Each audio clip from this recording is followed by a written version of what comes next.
Another day, another basketball stories na naman ang pagkikwentuhan natin.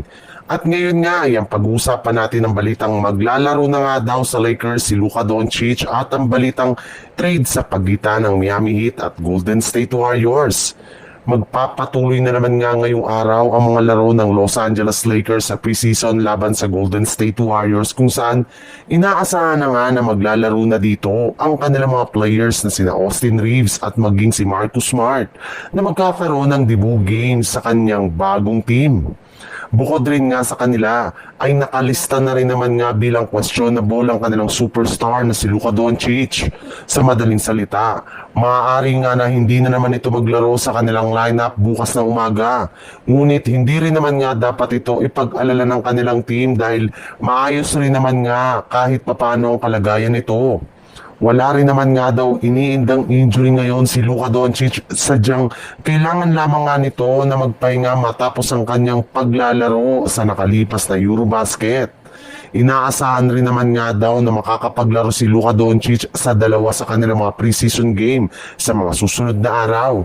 Kaya isang magandang senyales nga ito para sa kanilang koponan. Sa ibang balita naman, bagamat man nga nag-uumpisa pa lang ang Golden State Warriors ng kanilang preseason game, ay mukhang gusto na nga agad ng kanilang front office na buwagin ang kanilang kasalukuyang lineup at bumuo ng bagong super team.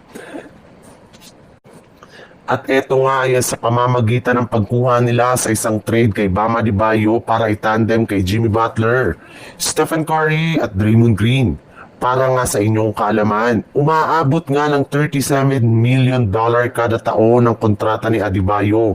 Kaya bukod nga kay Jonathan Kuminga, kailangan pa nga nilang magdagdag ng iba pang mga players na kanilang i-offer sa Miami Heat para lamang matuloy ang kanilang trade.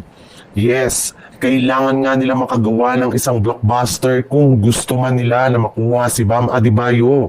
Maaari nga dito na madala ang iba pa nilang mga kick role players at maging ang kanilang mga future draft pick na maaaring makasira sa kanilang chemistry, line-up at ang future ng kanilang prangkisa.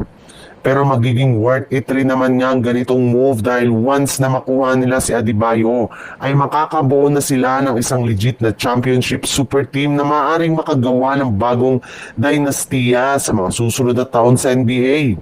At yan nga ang posibleng gawin ng Golden State Warriors bago sumapit ang trade deadline sa darating na Pebrero.